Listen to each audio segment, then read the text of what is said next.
اعوذ باللہ من الشیطان الرجیم بسم اللہ الرحمن الرحیم عما یتساءلون عن النبأ العظیم الذی هم فیہ مختلفون۔ صدق اللہ العظیم۔ خواتین و حضرات، آخری پارے میں ہم پہنچے ہوئے ہیں، عما پارہ۔ اس پارے میں 36 صورتیں ہیں، ان میں آخر کی 5 صورتیں مدنی ہیں۔ بعض صورتوں کے بارے میں لوگوں نے خیال کیا ہے کہ وہ مدنی ہیں، تفصیل میں ہمیں جانے کا موقع نہیں ہے۔ جس پیٹرن سے پورے قرآن کا مطالعہ ہوا اس میں آپ نے دیکھا کہ مکی صورتیں پھر مدنی، مکی صورتیں پھر مدنی۔ اسی پیٹرن کو اگر فالو کریں گے تو پتہ چلے گا کہ مکی صورتیں ایک ساتھ رکھی گئی ہیں اور آخر کی 5 صورتیں مدنی ہیں۔ یہ 7ویں گروپ کی صورتیں ہیں جس میں انذار مرکزی عمود ہے۔ لوگوں کو طرح طرح سے ڈرایا گیا، ان کی بدعمالیوں کو ان کے سامنے بتایا گیا کہ اس کا انجام بہت برا ہونے والا ہے۔ دنیا جسے لوگ پائیدار سمجھتے ہوں اس کی حقیقت بتائی گئی۔ دنیا جب ختم ہوگی تو کیا منظر ہوگا، ان سب کو اللہ تعالیٰ نے بڑے جامع، بڑے متحرک اور بڑے دل پذیر انداز میں ان صورتوں میں پیش کیا۔ 30واں پارہ اگر آپ اس پر ایک برڈز آئی ویو، طائرانہ نظر ڈالیں گے تو آپ کو پتہ چلے گا کہ اس میں 4 موضوعات ہیں۔ بعض صورتوں میں آخرت کو موضوع بنایا گیا، بعض صورتیں جن میں انسانی نفسیات پر بحث ہے، بعض صورتوں میں نبی صلی اللہ علیہ وسلم اور آپ کا مقام بلند بتایا گیا، اور ایک گروپ وہ ہے اس کے اندر جس میں قریش کو ایڈریس کیا گیا۔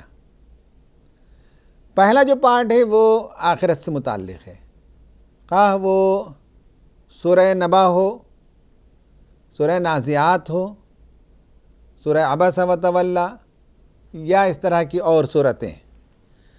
ان کا اگر مطالعہ کرتے ہیں تو 3 باتیں آخرت سے متعلق واضح طور پر ہمارے سامنے آتی ہیں۔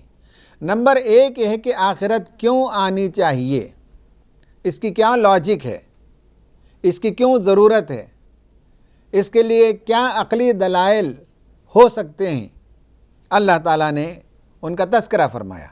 مثلا سورہ نبا میں دیکھ لیجئے، لوگوں نے نبی صلی اللہ علیہ وسلم کے سامنے آ کر بار بار یہ سوال کیا، اور ایک نان سیریس کوشچن تھا، اور آپ صلی اللہ علیہ وسلم کو تکلیف دینے یا لیٹ ڈاؤن کرنے کے لیے کہتے کہ محمد کہاں ہے وہ آخرت جس کا ڈراوا اور دھمکاوا آپ دے رہے ہیں، کہاں آتے آتے وہ اٹک گئی، کہاں وہ رک گئی۔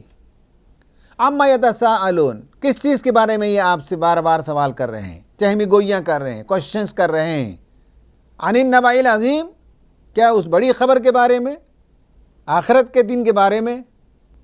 الذی ہم فیہ مختلفون، خود ان کے پاس اس کا کوئی آئیڈیا نہیں ہے، اس کے سلسلے میں کوئی کلیئرٹی نہیں ہے، بھانت بھانت کی بولیاں بولتے ہیں۔ دنیا میں انسان آیا اور اس کے بعد مر کر چلا جاتا ہے تو کہاں جاتا ہے، اس کے ساتھ کیا ہوتا ہے، کیا آئیڈیا ہے ان کے پاس۔ یہ اندھیرے میں ٹامک ٹوئی مار رہے ہیں، تیر تکے چلا رہے ہیں، ان کے پاس کوئی ہے ہی نہیں دلیل۔ پھر اللہ تعالیٰ نے سوال کا جواب نہیں دیا، سوال کا جواب سوالات کی شکل میں کر دیا۔ کہا کہ آخرت ایک بہت بڑا موضوع ہے، پہلے تو یہ بتاؤ الم نجعل الارض مہادا، جس زمین پر گہوارے کی طرح جو ہے تم مزے کی زندگی بسر کرتے ہو، کبھی تم نے اس کی ساخت پر غور کر لیا؟ والجبال اوتادا، ہم نے پہاڑوں کو جا بجا میخوں کی طرح گاڑ رکھا ہے، کبھی تم نے اس کی حکمتوں کو دریافت کر لیا؟ وخلقناکم ازواجا، کیوں ہم نے کائنات کی ہر چیز کو پیئرس کی شکل میں، لا آف پیریٹی، جوڑوں کی شکل میں بنایا، اس پر تم نے غور و فکر کرنے کا حق ادا کر دیا؟ یہ وہ بڑے بڑے موضوعات ہیں۔ 10 سوالات اللہ تعالیٰ نے کیے اور کہا کہ اس کا جواب تمہارے پاس نہیں ہے اور تم چلے ہو ایک بڑے سوال کا جواب دریافت کرنے کے لیے۔ پھر اللہ تعالیٰ نے بتایا کہ دنیا میں، کائنات میں اللہ نے جتنی چیزیں پیدا کی با مقصد پیدا کی. زمین کو بنایا تو اس کے پیچھے ایک مقصد ہے. سورج کو بنایا تو اس کا کام ہے کہ وہ گرمی فراہم کرے اور روشنی فراہم کرے. پہاڑوں کو اللہ تعالیٰ نے ایک پرپس کے لیے کریٹ کیا، وہ ہے بیلنس کرنا ہے. زمین جب گھومتی ہے سورج کے اطراف، جب اس کائنات کی ہر چیز پرپسفل ہے تو کوشچن یہ ہے کہ تم کیسے بغیر پرپس کے پیدا کر دیے گئے. سوال یہ ہے کہ کائنات کی ہر شے اپنی زندگی کے مقصد کو پورا کر رہی ہے، تو کیا تم تمہاری پیدائش کے مقصد کو پورا کر رہے ہو؟ یہ ہے لاجیکل وہ پہلو کہ آخرت کیوں آنی چاہیے، کہ اللہ تعالیٰ نے بنایا تم کو اور اس کے بعد ایک دن طلب کرے گا اور حساب کتاب ہوگا. اور وہ دن جب آ جائے گا تو آسمان پھٹ جائیں گے، دروازے ہی دروازے رہ جائیں گے، پہاڑ دھنکے ہوئے اون کے مانند اڑنے لگیں گے، یہ سراب بن جائیں گے، ختم ہو جائیں گے دیکھتے دیکھتے. اور جہنم ایک گھات ہے، ایک ٹریپ ہے. جس طرح سے جانور کو پکڑنے کے لیے ٹریپ بچھایا جاتا ہے، ایسا ہی ایک ٹریپ ہے اور وہاں بدکار لوگ آ کر گریں گے. یہ دلائل ہیں. اس کے بعد دوسرے نمبر پر میدان محشر برپا ہو جائے تو لوگوں کا حساب کتاب کیسے ہوگا. کسی کو داہنے ہاتھ میں نامہ اعمال دیا جائے گا، کسی کو بائیں میں دیا جائے گا. جسے بائیں میں ملے گا وہ اپنا جو ریکارڈ ہے یا اپنا جو سرٹیفکیٹ ہے وہ لوگوں سے پیٹھ پیچھے چھپا کر بھاگے گا. جو نیک لوگ ہوں گے ان کے آگے بھی نور ہے، سامنے بھی نور ہے، وہ جنت کی طرف جائیں گے. جنت کے جو مناظر ہیں کیسے وہاں عیش میں ہوں گے، کیسے خدا کی نعمتوں سے وہ سرفراز ہو رہے ہوں گے. خدا کی خوشنودی و مرضیات کا ایک سلسلہ ہے جو نہ ختم ہونے والا ہے. اور جہنمی کس طرح سے تکلیف میں مبتلا ہوں گے. یہ اور اس طرح کے مباحث اللہ تعالیٰ نے تفصیل سے کیے. ان صورتوں کا مطالعہ کر لیجئے. چاند کو لپیٹ دیا جائے گا، سورج کو لپیٹ دیا جائے گا، زلزلہ آ جائے گا، پہاڑوں کو ختم کر دیا جائے گا اور چیخ اور چنگھاڑ ہوگی. غشی طاری کر دینے والا وہ دن ہوگا، مدہوش ہو جائیں گے لوگ. مناظر قیامت بڑے ہی متحرک انداز میں، بہت ویوڈ انداز میں پیش کیے گئے.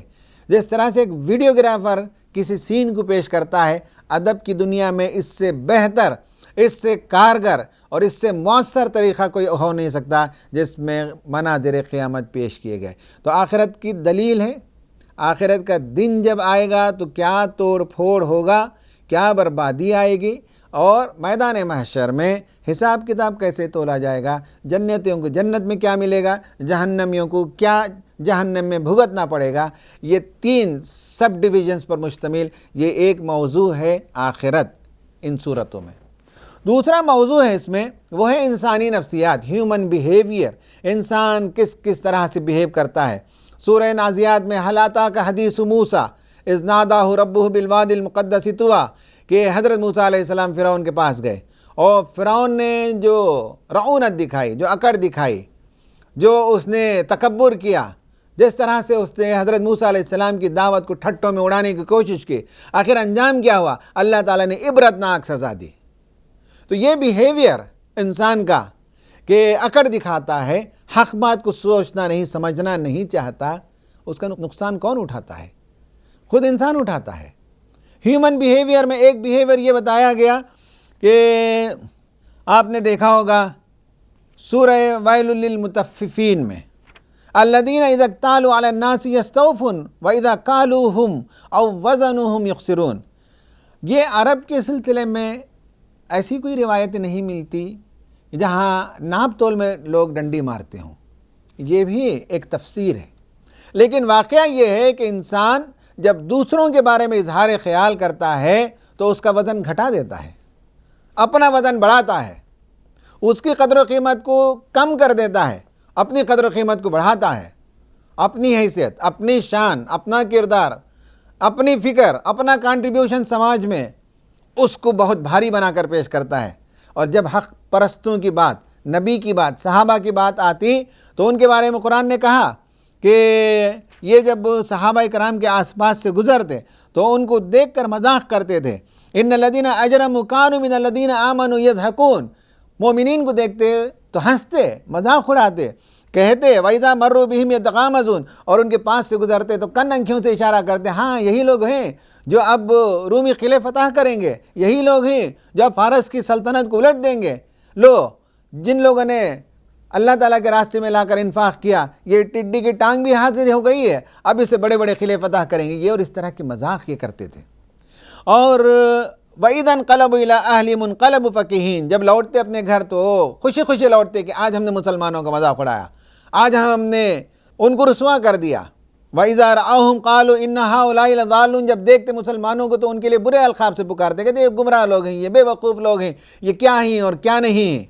حضرات اگر آپ یہ قرآن کی آیتوں کو دیکھیں تو آج کے زمانے میں بھی جن کو اپنی آخرت برباد کرنی ہے، جن کو آخرت کا ساز و گمان نہیں ہے کہ خدا کے پاس حاضر ہونا ہے، ان کے لیے مذاق اگر سوجتی ہے تو موضوع ان کے لیے مسلمان ہوتا ہے، اسلام ہوتا ہے، اور ان کی تصحیح ہوتی ہے۔ یہ گویا کہ سامنے والے کے وزن کو کم کر دینا ہے اور اپنے وزن کو بڑھانا ہے۔ یہ نفسیات ہے کہ کبھی حق کی آواز کو کچلنے والے سامنے والوں کا ادب احترام نہیں کرتے، سامنے والوں کو ان کا وزن نہیں دیتے، ان کا مقام نہیں دیتے، تولتے ہیں تو ان کو کم کر دیتے ہیں اور اپنے آپ کو بڑھا لیتے ہیں۔ انسانی نفسیات میں ایک نفسیات یہ بھی ہے جس کا ذکر اللہ تعالیٰ نے یہاں ان صورتوں میں کیا، وہ یہ ہے کہ اللہ تعالیٰ جب دولت سے نوازتا ہے تو کہتے ہیں کہ یہ تو میرے رب کی طرف سے نوازش ہے، میں تو اس کا لائق ہوں، میرا مقام ہے، مجھ پر اللہ تعالیٰ خوش ہے، اس لیے مجھ پر بارش ہو رہی ہے۔ اور جب اللہ تعالیٰ کھینچ لیتا ہے دولت کو، تکلیف میں مبتلا کر دیتا ہے، تو اس کے بعد وہ رونے لگتے ہیں، کہنے لگتے ہیں کہ اللہ تعالیٰ نے ہم کو ذلیل کر دیا۔ یہ نفسیات کے دولت ملنے پر اترانا اور دولت کم ہو جانے پر مایوس ہو جانا، یہ ان لوگوں کا شیوا ہے جن کے پاس ایمان نہیں ہوتا۔ صاحب ایمان کو دولت اس کے قدموں میں لا کر انڈیل دیں تب بھی وہ شکر گزاری کا رویہ اختیار کرے گا، اور اسے نپا تلا رزق ملے تب بھی وہ صبر کا رویہ اختیار کرے گا۔ دونوں حالتوں میں میانہ روی کے ساتھ وہ زندگی بسر کرتا ہے۔ دولت جب ملتی ہے تو دائیں بائیں کچھ خرچ کرتے ہیں، یقول اہلکت مالا لبدا، میں نے تو ڈھیروں مال اڑا دیا۔ کبھی نیک کام کے لیے آپ کسی سے چندہ پوچھنے چلے جائیں تو وہ کہنے لگتا ہے بھائی ابھی تو میں نے فلاں کی مدد کی، فلاں کی شادی میں اتنے پیسے لگا دیے، فلاں طالب علم کو اتنا دے دیا۔ کتنا دے دیا یہ نہیں معلوم ہوتا ہے، لیکن وہ کہے گا کہ بڑی رقم میں نے خرچ کر دی۔ یقول اہلکت مالا لبدا، ابھی میں فارین کے ٹور پر جا کر آ گیا، 2 لاکھ روپے خرچ ہو گئے، ابھی میں نے بچی کی شادی کی، پتہ نہیں آپ کو معلوم ہے آج کے زمانے میں کتنا خرچ ہوتا ہے۔ یہ اور اس طرح کی شیخی بگارے گا یہ آدمی جو اپنی شان و شوکت دکھائے گا، لیکن اللہ تعالیٰ کے راستے میں پوچھا جائے، غریبوں کے لیے پوچھا جائے، دین کے لیے پوچھا جائے، تحریک کی خدمت کے لیے پیسے پوچھا جائے تو بڑی تکلیف کے ساتھ کچھ سکے نکلتے ہیں۔ یہ بھی ہیومن بیہیویئر ہے، آخرت کو فراموش کرنے کے نتیجے میں انسان کا کردار بگڑ جاتا ہے۔ قرآن نے بتایا ان الانسان لربہ لکنود وانہ علی ذلک لشہید وانہ لحب الخیر لشدید۔ گھوڑا اپنے مالک سے 2 وقت کی گھاس پاتا ہے، پانی پیتا ہے، اور اس کی اتنی وفاداری کرتا ہے کہ رات میں اگر اٹھا کر کسی بستی میں دھاوا بولنے کے لیے اس کی پیٹھ پر سوار ہو کر سفر کرتا ہے تو اپنی گردن کٹانے کے لیے تیار ہوتا ہے۔ انسان کے اندر اتنی شکر گزاری بھی اپنے رب کے لیے نہیں ہے جس نے سر سے لے کر پیر تک انعامات ہی انعامات سے اسے لبریز کر دیا۔ دولت کا پجاری ہے اور اس کی زندگی گواہ ہے اس سلسلے میں۔ الہاکم التکاثر، کتنے لوگ ہیں جو قبر تک بس حل من مزید تکاثر میں پڑے ہوئے ہیں۔ کتنے لوگ ہیں جو چغل خور ہوتے ہیں، لوگوں کی برائیاں بیان کرتے ہیں۔ ارأیت الذی یکذب بالدین، آخرت کو نہیں ماننے والے کو تم نے دیکھا یتیموں کے ساتھ برا سلوک کرتے ہیں، کھانا کھلانے پر اکساتے نہیں۔ یہ پوری نفسیات ہے۔ اور میں نے آپ سے کہا کہ جب بھی الانسان قرآن کہتا ہے تو وہ انسان ہے جس کے پاس ایمان نہیں۔ الا الذین آمنوا جب آ جاتا ہے تو پھر وہ یتیموں کا خیال کرتا ہے، غریبوں کا خیال کرتا ہے، کمزوروں کا خیال کرتا ہے، بھوکوں کا خیال کرتا ہے۔ کبھی کبھی ہوتا یہ ہے کہ اپنی روٹی اسے 2 حصے کر کے، 2 ٹکڑے کر کے دوسرے کو اس میں شریک کر لیتا ہے۔ یہ الا الذین آمنوا سے ہوتا ہے۔ ایمان نہیں تو انسانی نفسیات وہ خود غرضی پر مبنی ہے، خود پرستی پر مبنی ہے، آخرت فراموشی اس کا کردار بن جاتا ہے۔ لیکن اس کے بالمقابل ایمان آ جائے تو انسان کی زندگی سنور جاتی ہے۔ یہ دوسرا پہلو ہے جو ہمارے سامنے آیا ہے۔ 30ویں پارے میں جو صورتیں آئیں ان میں سے تیسرا پہلو وہ ہے نبی صلی اللہ علیہ وسلم کا مقام بلند۔ عبس و تولی، سورہ ضحیٰ، سورہ الم نشرح، سورہ والتین، سورہ بینہ، انا اعطیناک الکوثر، اذا جاء نصر اللہ، اقرأ باسم ربک الذی خلق، معوذتین، ان میں نبی صلی اللہ علیہ وسلم کا مقام بلند بتایا گیا۔ جو نذیر تھے، جو انذار کر رہے تھے، تو نذیر کا امیج بہت بلند ہونا چاہیے سماج میں۔ یہ وہ صورتیں ہیں جو مکے کے آغاز میں نازل ہوئیں، اور نبی صلی اللہ علیہ وسلم ان کے درمیان کھڑے ہو کر جب پکارتے تھے تو آپ کا کردار اتنا پاک، اتنا صاف اور اتنا ستھرا اور اتنا نتھرا ہوا کردار تھا کہ کوئی انگلی اٹھا کر نہیں بتا سکتا تھا کہ آپ جو پیغام دے رہے ہیں خود آپ کی زندگی کے اندر اس کے اثرات نظر نہیں آتے۔ کسی کی مجال نہیں ہوئی، نہ صرف نبی صلی اللہ علیہ وسلم، صحابہ اکرام جیسے جیسے اسلام قبول کرتے، اسلام پر تو بہت اعتراضات کیے، لیکن کسی نے، کافر و مشرک نے، صحابہ اکرام کے کردار پر انگلی اٹھا کر نہیں بتایا کہ یہ کمزوری اندر پائی جاتی ہے۔ تو داعی کو، نذیر کو، بشیر کو اپنے سماج میں بہت ہی ٹیورنگ پرسنالٹی ہونی پڑتی ہے، کردار اس کا بہت پاک صاف ہونا پڑتا ہے، اس کی زندگی روز روشن کی طرح عیاں ہونی چاہیے تاکہ لوگ دیکھ کر اسے اپنی زندگی کو درست کر سکیں۔ رسول صلی اللہ علیہ وسلم کو دعوت کا فن سکھایا گیا عبس و تولی میں، کہ ایک نابینا صحابی آ گئے اور دوسری طرف قریش کے بڑے سردار موجود تھے۔ آپ صلی اللہ علیہ وسلم کو بتایا گیا کہ دیکھو کہ یہ جو قرآن ہے یہ بہت ہی بلند پایہ کتاب ہے، اس کے مضامین بہت ہی پاک صاف اور بہت اونچے کردار پیدا کرنے والے مضامین ہیں، اور جو ناہنجار اور نابکار ہیں، جن کو اس کی کوئی قدر و قیمت نہیں ہے، ان کے پیچھے پڑنے کی ضرورت نہیں ہے۔ جس کے اندر طلب ہے، جس کے اندر تڑپ ہے، جس کے اندر تمنا ہے، جس کے اندر ارجنٹ ڈیمانڈ ہے، اس کی طرف آپ کو توجہ دینی چاہیے۔ رسول کو دعوت کا فن سکھایا گیا اور بتایا گیا کہ قرآن اتنا بلند کلام ہے کہ اسے پہنچانے کے لیے نیچے اتر کر آنے کی ضرورت نہیں ہے، لوگ اوپر آئیں تب ان کی زندگیاں سنورتی ہیں۔ سورہ ضحیٰ میں بتایا گیا کہ آپ صلی اللہ علیہ وسلم کبھی کبھی پریشان ہوتے تھے جب وحی نہیں آتی کہ کہیں میرا رب ناراض تو نہیں ہو گیا، میرے رب نے مجھے ہاتھ تو نہیں چھوڑ دیا۔ تو اللہ تعالیٰ نے بتایا کہ نہیں، وہ پروردگار جس نے آپ کو یتیمی کے زمانے میں سرپرستی کی اور آپ کو تجارت کے ذریعے سے مالا مال کر دیا، جس رب کی رحمتیں بے پایاں آپ کے ٹائم لائن میں مڑ کر دیکھتے ہیں تو پاسٹ میں نظر آتی ہیں، آگے بھی اس کی رحمتیں تم کو ملیں گی۔ آپ کا کام یہ ہے کہ سائل کو اس کے سوال کا جواب دو۔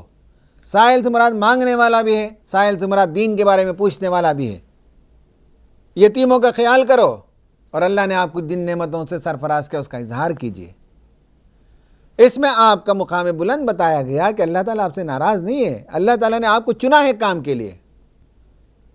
اقرأ باسم ربک الذی خلق میں بتایا کہ اللہ تعالیٰ نے آپ کو منتخب کیا، غار حرا میں آپ تفکر کرتے ہوئے، خدا کو یاد کرتے ہوئے بیٹھے تھے، ایک فرشتے کو بھیجا اور اس نے پیغام سنایا کہ آپ کو اللہ تعالیٰ نے نبی اور رسول بنایا۔ سورہ انشرح میں کہا گیا کہ اللہ تعالیٰ نے آپ کو شرح صدر عطا کر دیا، آپ جو کام کر رہے ہیں اس کا آئیڈیا آپ کو پہلے نہیں تھا، لیکن اب آپ کو بہت کلیئر آئیڈیا ہے، اور آپ کے نام کو ہم نے اتنا روشن کر دیا کہ مشرق سے لے کر مغرب تک ساری دنیا میں آپ کا چرچا ہے۔ اذان ہر آن ہر سیکنڈ اذان ہوتی ہے، نیوزی لینڈ سے شروع ہو کر آسٹریلیا سے ہوتے ہوئے، انڈونیشیا کے آئی لینڈ سے ہوتے ہوئے، ملیشیا سے گزرتے ہوئے، برما اور چائنا اور انڈیا سے گزرتے ہوئے، آپ اگر گلوب پر نگاہ رکھیں گے تو ہر سیکنڈ اذان ہو رہی ہے۔ کہیں فجر کی اذان ہو رہی ہے، ادھر ملیشیا میں، انڈونیشیا میں فجر ہے تو وہاں ظہر کی اذان ہو رہی ہے، ہمارے ہاں اگر فجر کی اذان ہو رہی ہے تو آسٹریلیا میں ظہر کی اذان ہو رہی ہے۔ اس طرح سے اذانیں ہوتی ہوتی اللہ کے رسول صلی اللہ علیہ وسلم کا تذکرہ اتنا بلند کر دیا کہ ساری دنیا میں آج الحمدللہ ہر سیکنڈ آپ کا ذکر خیر ہو رہا ہے۔ سورہ 3 میں بتایا گیا کہ اللہ تعالیٰ کے ہاں جو بلند ترین انسان ہیں ان میں سے آپ کا تذکرہ فرمایا۔ انا اعطیناک الکوثر میں بتایا گیا کہ آپ کے دشمن تو چاہ رہے تھے کہ نعوذ باللہ آپ جڑ سے کٹ جائیں اور آپ کی نامرادی ہو، لیکن اللہ تعالیٰ نے آپ کو دنیا کا ہر وہ خیر عطا کیا جس کا انسان تصور کر سکتا ہے۔ اللہ تعالیٰ نے عزت سے سرفراز کیا، دولت سے سرفراز کیا، بادشاہ سے سرفراز کیا، آپ کے مشن کو کامیاب کر دیا اور رہتی دنیا تک آپ کا نام اور چرچا بلند کر دیا، آپ کو اسوہ بنا دیا۔ کیا کیا خیر نہیں عطا کیا، کیسے صحابہ اکرام آپ کو عطا کیا۔ دنیا میں ایسے ساتھیوں کا گروپ کبھی کسی کو ملا نہیں جو جان کی فدا کاری کر کے نبی صلی اللہ علیہ وسلم کے احکام کی بجا آوری کرتے تھے۔ اس سے بہتر گروپ دنیا میں کبھی نہیں ملا۔ قربان ہو ہمارے والدین ان پر، ہماری جانیں قربان ہو۔ ایسا گروپ، ایسا ٹولہ، ایسا ڈیڈیکیٹڈ کمپینینشپ دنیا میں کس کو ملا؟ ہر خیر اللہ تعالیٰ نے دیا، اور آخرت میں بھی خیر، آپ کو اعلیٰ ترین جنت، آپ کو مقام محمود، آپ کی جنت میں حوض کوثر، جس سے میدان محشر میں جس کی نہریں آئیں گی اور بندوں کو پلایا جائے گا۔ کیا کیا خیر نہیں عطا کیا، خیر کثیر سے اللہ تعالیٰ نے نواز دیا آپ کو۔ سورہ لہب میں بتایا گیا کہ نہ صرف آپ کامیاب ہوئے، آپ کا دشمن اس کی جڑ کٹ گئی، وہ برباد ہو گیا۔ اذا جاء نصر اللہ میں بتایا کہ اللہ تعالیٰ نے کیسے کامیابی سے سرفراز کیا۔ حضرات، یہ تیسرا موضوع ہے 30ویں پارے میں۔ چوتھا موضوع ہے وہ ہے قریش کو ایڈریس کیا گیا، چونکہ پہلے ایڈریس ہی تھے یہ، حالانکہ آخر میں یہ صورتیں آئی ہیں لیکن یہ پہلے ریویل ہوئی تھیں۔ اس میں بتایا گیا کہ نبی صلی اللہ علیہ وسلم کی دعوت کی جانفشانی اور آپ کے تگ و دو کو دیکھ کر لوگ کہتے تھے کہ یہ کیسا رسول ہے جو اتنی مشقت کر رہا ہے۔ تو اللہ تعالیٰ نے بتایا قریش کے لوگوں سے، لا اقسم بہذا البلد وانت حل بہذا البلد ووالد وما ولد، تم جس شہر میں رہتے ہو کیا سمجھتے ہو کہ بس یوں ہی یہ آباد ہو گیا؟ بستی بسانا کھیل نہیں، بستے بستے بستی ہے۔ ایک باپ اور ایک بیٹا دونوں نے جان فشانی کی، بیٹے نے تو ایڑیاں رگڑ دیں تب چل کر زمزم آیا، باپ اور بیٹے نے مل کر پتھروں سے کعبۃ اللہ کی دیواروں کو بلند کیا۔ جب پانی اور گھر اور انسانی آبادی نظر آئی تو قافلے وہاں سے گزرنے والے آتے اور پڑاؤ کرتے اجازت سے، پھر دھیرے دھیرے قبیلے آتے گئے، بستے چلے گئے، اور آج جو تم دنیا کے حصے میں چلتے پھرتے ہو تجارت کے لیے، وہاں تمہارا جو نام بلند ہے وہ کس وجہ سے ہے؟ اسی شہر کی وجہ سے ہے۔ اللہ تعالیٰ نے تم کس حرم کے اندر پیدا کیا جو امن کا گہوارہ ہے، جہاں ہر ایک کو امن ہے۔ اگر امن نہیں ہے تو نبی صلی اللہ علیہ وسلم کو نہیں ہے۔ ان کو ایڈریس کیا گیا، بتایا گیا کہ سمجھو کہ محنت اور جان فشانی کے ساتھ جیسا یہ شہر آباد ہوا، دنیا میں ہر انسان کو محنت اور جان فشانی کرنی پڑتی ہے۔ خوش قسمت ہی وہ لوگ جو دین کے لیے محنت اور جان فشانی کرتے ہوں، جو انسانوں کی بھلائی کے لیے اپنی زندگیاں لگاتے ہوں۔ رسول صلی اللہ علیہ وسلم اور صحابہ جس طرح سے لوگوں کے پیچھے پڑ کر لوگوں کو اسلام کی دعوت دیتے تھے، اپنی جان گھلاتے تھے، کہا کہ یہ مبارک گویا کہ سنگھرش ہے۔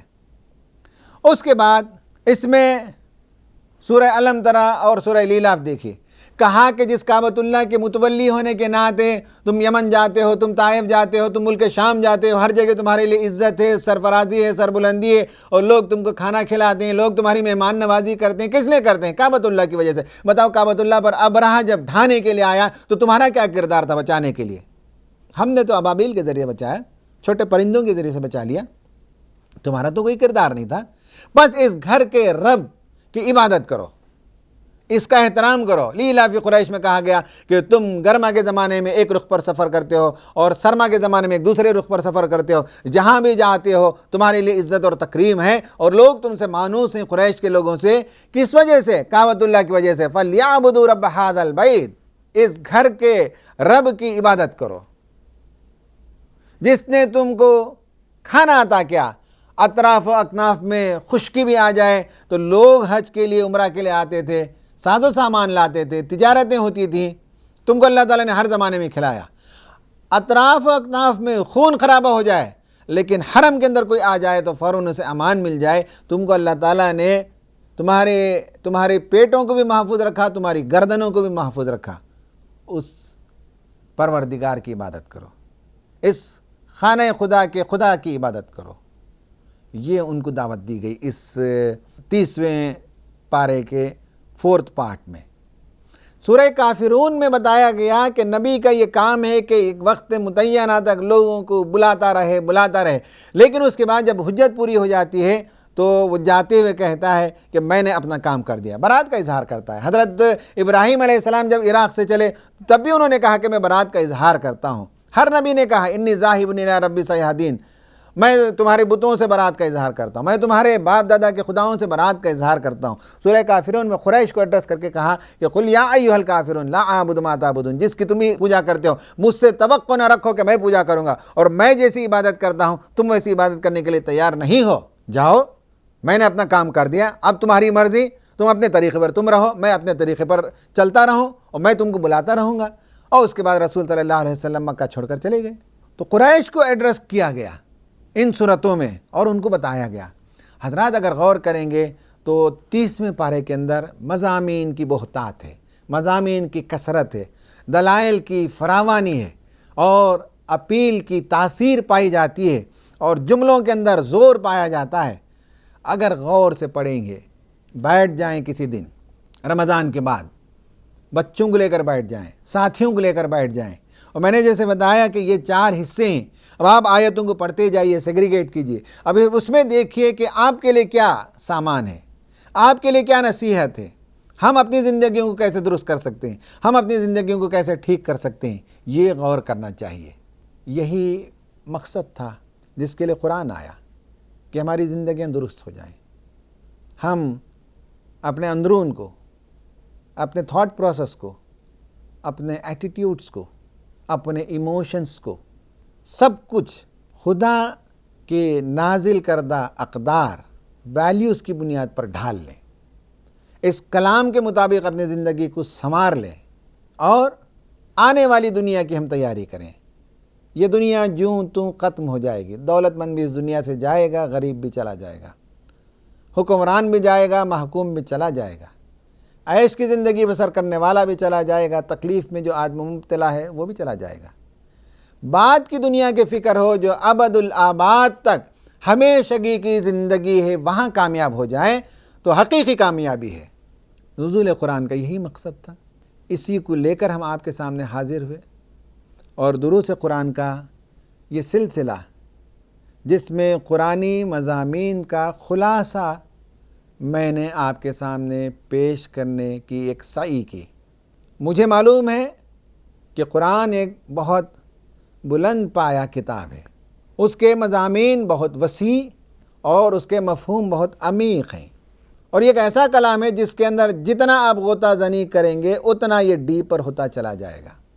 اس کا حق ادا کرنا اوروں کے لیے تو کوئی بات ہو سکتی ہے، لیکن مجھ جیسے آدمی کے لیے، مجھے معلوم ہے اپنے اسٹرینتھس اینڈ ویکنس، یہ تو ایک ناممکن بات ہے۔ لیکن بس امیر جماعت کی خواہش تھی، جسے میں نے حکم کے طور پر سمجھا، اور میں اس کام کے لیے ذہنی طور پر پہلے تو آمادہ نہیں تھا، لیکن جب 2-3 مرتبہ امیر جماعت کا اشارہ ملا تو میں نے حامی بھر لی، اور اللہ تعالیٰ کی مدد اور نصرت پر بھروسہ کرتے ہوئے اس کام کو میں نے شروع کیا، اور روزانہ میں نے آپ کے سامنے قرآنی مضامین کا خلاصہ پیش کیا۔ مجھے معلوم ہے کہ اس میں بہت سی غلطیاں رہیں، مجھے معلوم ہے کہ اس میں بہت سے نقائص ہیں، لیکن اس کے باوجود جو بندے پازیٹیو چیزوں پر نگاہ رکھیں گے ان کے لیے انشاءاللہ کافی فائدے کی باتیں آئی ہوں گی، آپ کے لیے بھی اور میرے لیے بھی۔ میں اس وقت اس پروگرام کے اختتام پر امیر جماعت کا، لاک ڈاؤن کے زمانے میں مرکز میں ہمارے جتنے اور دیگر ذمہ داران ہیں ان کا میں شکر ادا کروں گا۔ وہ یہ کہ ان لوگوں نے ڈھارس بندھائی، ہمت دی، موٹیویٹ کیا۔ پھر ہماری جو ٹیم، ٹیکنیکل ٹیم ہے، کیمرہ مین سے لے کر کمپیوٹر گرافکس پر کام کرنے والوں سے لے کر، اور جن ساتھیوں نے اس پروجیکٹ کو آپ تک پہنچانے میں دن رات ایک کیا، ان کا بھی میں شکر گزار ہوں۔ پھر میرے بہت سے ساتھی ساری دنیا میں جو پھیلے ہوئے ہیں، ان میں سے کچھ میرے سینئرز، کچھ میرے ایکولز ہم عمر اور کچھ میرے جونیئرز، سب لوگوں نے مشوروں سے نوازا۔ میں نے بڑوں کے مشوروں کو حکم سمجھا، میں نے ہمارے ایکولز کے مشوروں کو فرینڈلی کمنٹ سمجھا، میں نے جونیئرز کی طرف سے جو کمنٹ آئے وہ میں نے سمجھا کہ وہ ان کی تمنا ہے کہ وہ یہ پہلو دیکھنا چاہتے ہیں پروگرام میں، اور سب نے جو کچھ مجھے کمنٹ بھیجا وہ بیشتر پازیٹیو 99% وہ سب اس وجہ سے ہے کہ وہ مجھ سے محبت کرتے ہیں۔ اور حضرات مجھے معلوم ہے کہ یہ اللہ تعالیٰ ہی کی طرف سے ہے کہ قلوب میں محبت ڈالتا ہے۔ میرے پاس جو کچھ سرمایہ ہے وہ بیچ کر بھی میں لوگوں کے قلوب میں وہ محبت پیدا نہیں کر سکتا۔ یہ اللہ تعالیٰ کی مرضی ہے کہ اپنے بندوں میں سے جس کے لیے چاہے دلوں میں محبت پیدا کر دیتا ہے۔ یہ تو بندوں کا شکر اس لیے ادا کرنا ہے کہ نبی صلی اللہ علیہ وسلم نے فرمایا کہ جو بندوں کا شکر ادا نہیں کرتا حقیقی معنی میں وہ خدا کا شکر ادا نہیں کرتا۔ ورنہ واقعہ یہ ہے کہ جتنا بھی اللہ کا شکر بجا لائیں کم ہے۔ یہ توفیق اس نے دی، بولنے کی صلاحیت دی، ذہن میں مواد جمع فرمایا، ہمت اور عزم دیا، اور جب جیسے جیسے نشر ہوتا تھا لوگوں کی طرف سے جو ریسپانس آتا تھا یہ بھی اللہ تعالیٰ ہی کی طرف سے موٹیویشن کا ایک اسپیکٹ تھا۔ تو میں بندوں کا بھی شکر ادا کرتا ہوں اور خدا کا بھی شکر ادا کرتا ہوں۔ اور بہت سے لوگ جو اس پروجیکٹ میں ڈائریکٹ شریک نہیں تھے لیکن انڈائریکٹ شریک تھے، جیسے خود ہمارے اصحاب خانہ، بیوی اور بچے، بھائی بہن، ان کے بچے، ان کے ازواج اور دیگر رشتہ دار، پھر جماعت کے ساتھی، یہ سب لوگ اپنی اپنی جگہ سے دعائیں کرتے رہے، ہمت بندھاتے رہے، بولتے رہے۔ یہ سب ان کا انڈائریکٹ کنٹریبیوشن ہے۔ تو کچھ لوگوں کا ڈائریکٹ کنٹریبیوشن ہے، کچھ لوگوں کا انڈائریکٹ کنٹریبیوشن ہے۔ حضرات میں ان سب کے لیے کچھ نہیں دے سکتا بدلے میں سوائے دعا کے کہ اللہ تبارک و تعالیٰ ان سب نے جو محبتیں دی اس کے نتیجے میں اللہ تعالیٰ اپنی بے پایاں رحمتیں ان پر نچھاور فرما دے، ان کی زندگیوں کو اللہ تعالیٰ ہدایت سے منور فرما دے، ان کی زندگیوں میں کہیں تنگیاں، پریشانیاں، مصیبتیں ہوں تو اللہ تعالیٰ انہیں اپنی رحمت سے دور فرما دے، اور اللہ تعالیٰ اس رمضان کے بعد قرآن کے صدقے سے ان کی بھی اور میری بھی زندگی کو درست راہ پر لگا دے، یہاں تک کہ موت آئے تو ایمان کی حالت میں آئے۔ مرنے کے بعد جب ہم کھڑے ہوں تو یہ رمضان ہمیں ایک ٹرننگ پوائنٹ ثابت ہو، جس کے بعد ہماری زندگی کے اندر ایک انقلاب آ گیا اور ہم نیکی کی راہ کی طرف آگے بڑھ گئے۔ یہ ثابت ہونا چاہیے۔ اللہ تعالیٰ سے یہ دعا کرتا ہوں۔ آخر میں اپنی بات کو ختم کرتے ہوئے آپ کے سامنے یہ عرض کروں گا کہ آپ دروس قرآن کی ان مجلسوں میں بیٹھتے رہے، یہاں بیٹھتے رہے، گھروں میں بھی آپ نے درس قرآن کی مجلس سجائی ہوگی، اور ہمارے بہت سے ساتھی، اللہ ان کو جزائے خیر دے، کئی لوگوں نے آن لائن دروس قرآن کی مجلسیں سجائیں، الگ الگ نام سے، الگ الگ طریقے سے آپ تک اللہ کا کلام پہنچ جائے۔ بہت ہی درد مندی کے ساتھ انہوں نے یہ کام کیا۔ ان سب کا حاصل کیا ہے؟ حاصل یہ ہے کہ رمضان کے بعد کی زندگی میں قرآن ہماری زندگی کا مرکز بن جائے، پیوٹ بن جائے، ایکسل بن جائے، جس کے اطراف ہماری زندگی گھومنے لگے۔ ہماری زندگی کا مرکز، پیوٹ، ایکسل اگر قرآن بن جائے تو ہماری ساری زندگی اس کے اطراف گھومے گی۔ زندگی کا کوئی پہلو آئے تو ہم فوراً قرآن کی طرف رجوع کریں گے۔ شادی کا زمانہ آئے گا تو لڑکے اور لڑکیاں شادی کی طرف رجوع کریں گے اور دیکھیں گے کہ کیا اصول بتائے گئے ہیں۔ ایک آدمی تجارت کا زمانہ آئے گا، اس کی تیاری کرے گا تو دیکھا گے کہ تجارت کے لیے کیا اسلام اصول بتاتا ہے۔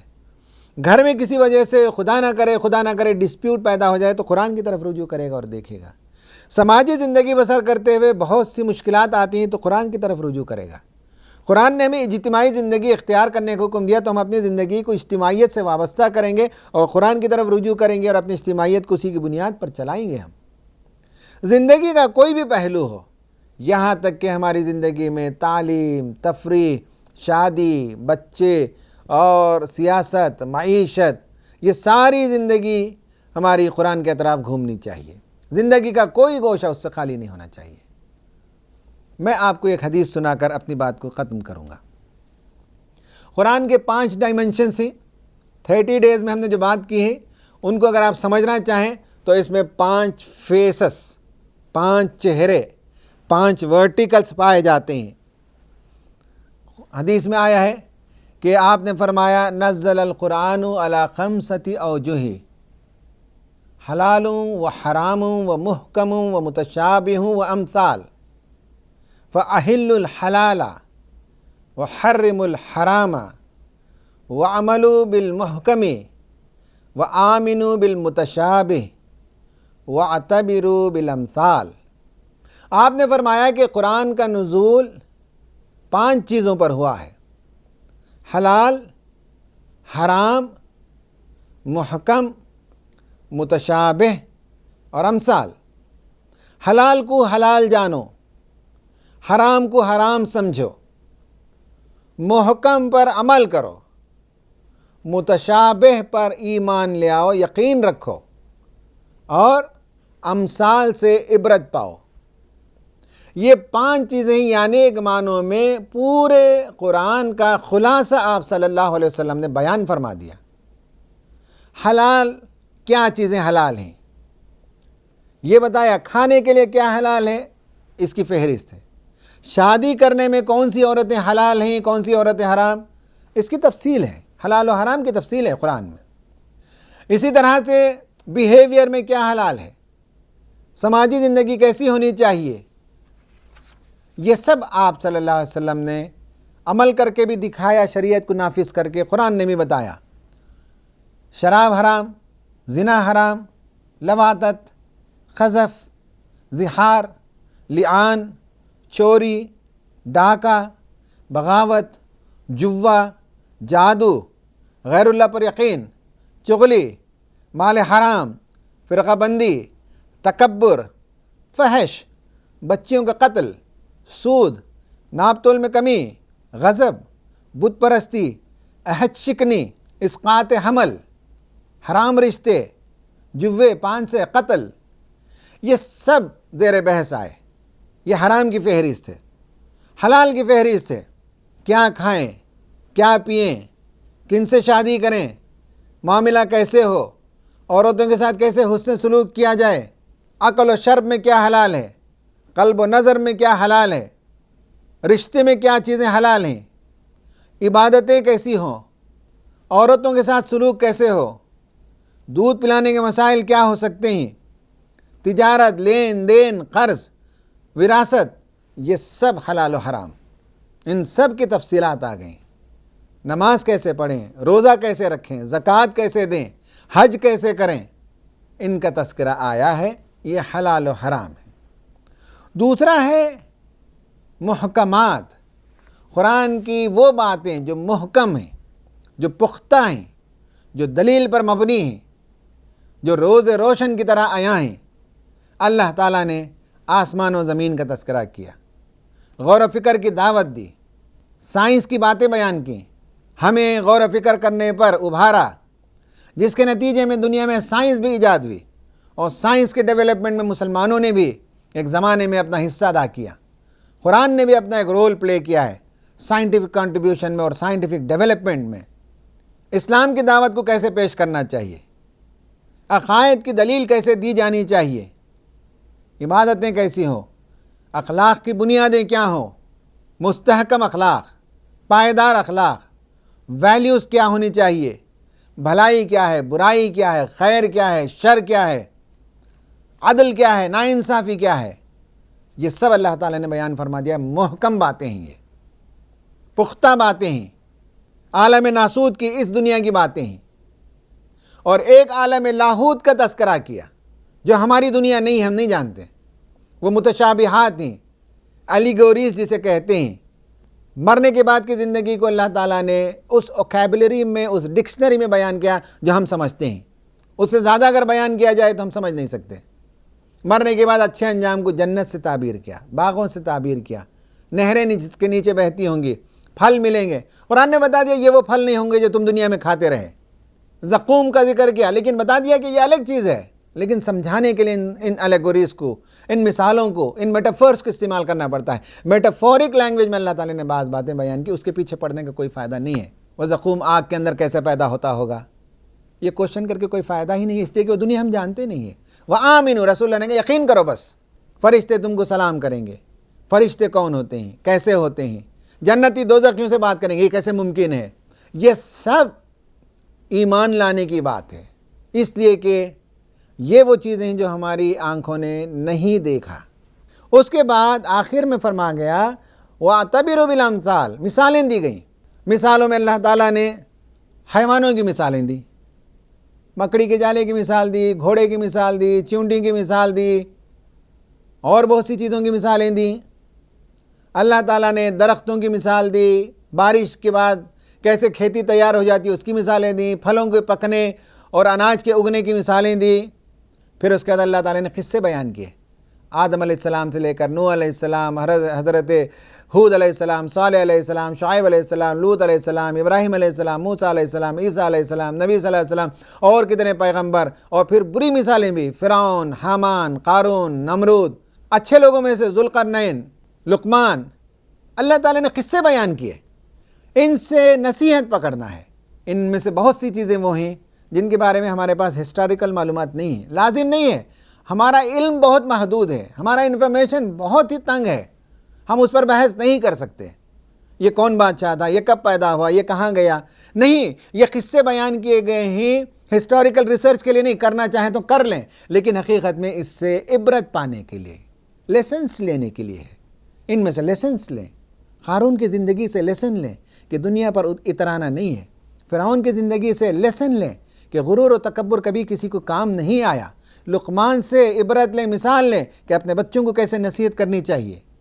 یہ 5 ورٹیکلز ہیں، حلال، حرام، محکم، متشابہ، امثال۔ حضرات، رمضان کے بعد ہم قرآن کا مطالعہ کرتے رہیں اور اس میں ان چیزوں کو دریافت کریں، فائنڈ آؤٹ کریں، اس کے مطابق اپنی زندگی میں سے جو چیزوں کو درست کرنے کی ضرورت آپ محسوس کرتے ہوں انہیں درست کرتے رہنا چاہیے۔ اور قرآن کا اصل مشن یہ ہے کہ دنیا میں خیر کی دعوت کو لے کر اٹھیں، اجتماعی زندگی اختیار کریں، اقامت دین کا کام کریں تاکہ دنیا میں دین غالب ہو، اظہار دین کی ہم کوشش کریں، حق و باطل کس کشمکش میں حق کی علمبرداری، اس کے پرچم کو تھامنے کا حق ادا کریں، اور اجتماعیت کے بغیر زندگی ادھوری ہے، ناقص ہے، اسلام پر مکمل عمل نہیں ہو سکتا۔ اور ہم اسی بات کے مکلف ہیں کہ قرآن کا جو پیغام ہے وہ دنیا میں عام ہو جائے اور اسے قائم کر دیں۔ یہ ہم پر فرض نہیں ہے، اس کی کوشش کرنا، اس راہ میں زندگی لگا دینا، یہی الٹیمیٹ ہے۔ جو لوگ یہ کر لیں گے ان کے لیے دنیا اور آخرت کی بھلائیاں اور سعادتیں ہی۔ اللہ تعالیٰ سے دعا ہے کہ اللہ تعالیٰ اس رمضان میں ہم نے جو عبادتیں کی انہیں قبول فرمائے، جو دعائیں ہم نے کی اللہ تعالیٰ ہمارے لیے قبول فرمائے۔ اللہ تعالیٰ ہمیں گھروں میں رحمتیں اور برکتیں نازل فرمائے، اپنی بیویوں سے آنکھوں کی ٹھنڈک عطا فرمائے، بچوں سے ہمیں سرور عطا فرمائے، ہماری تجارتوں میں اور معیشت میں خیر و برکت عطا فرمائے، ہمارے دینی کاموں میں اللہ تعالیٰ آسانیاں پیدا فرمائے۔ ہم میں سے جو لوگ بیمار ہیں اللہ تعالیٰ ان کی بیماریوں کو دور فرمائے، جو لڑکیاں شادی کے انتظار میں بیٹھے ہیں اللہ تعالیٰ ان کو اچھے رشتے، لڑکوں کو بھی لڑکیوں کو بھی بہترین رشتے عطا فرمائے۔ ہم میں سے ہمارے بزرگوں میں سے جو انتقال کر گئے اللہ تعالیٰ ان کو، ان کی روحوں کو ٹھنڈک عطا فرمائے، ان کی مغفرت فرمائے۔ ہمارے رشتہ داروں کو اللہ تعالیٰ جنت کے بالا خانے عطا فرمائے اور جہنم سے اللہ تعالیٰ ان کی حفاظت فرمائے، ان کے قبروں کو نور سے منور فرمائے، اور اس دنیا میں اللہ تعالیٰ ہم کو جب تک رکھے ایمان پر زندہ رکھے، جب موت آئے تو اللہ تعالیٰ ہم سب کو ایمان پر خاتمہ فرمائے، اور قیامت کے دن جب کھڑے ہوں تو اللہ تعالیٰ ہم سے آسان حساب کتاب لے لے، ہمارا جنت کا پروانہ ہمیں سیدھے ہاتھ میں دے دے، صراط پر سے گزرنا ہمارے لیے آسان فرما دے، اور جنت الفردوس میں ہم سب کا داخلہ فرما دے، اور جہنم کی دہکتی بھڑکتی آگ سے اللہ تعالیٰ میری، آپ کی، ہمارے گھر والوں کی، ہمارے بھائی بندوں رشتہ داروں کی، اور دین کے لیے کام کرنے والے جہاں جہاں کر رہے ہیں ان سب کی اللہ تعالیٰ حفاظت فرمائے، اور سارے مسلمانوں پر اللہ رحم فرمائے، اور ساری انسانیت پر اللہ تعالیٰ اپنی رحمت نازل فرمائے۔ آمین۔ وآخر دعوانا ان الحمد للہ رب العالمین۔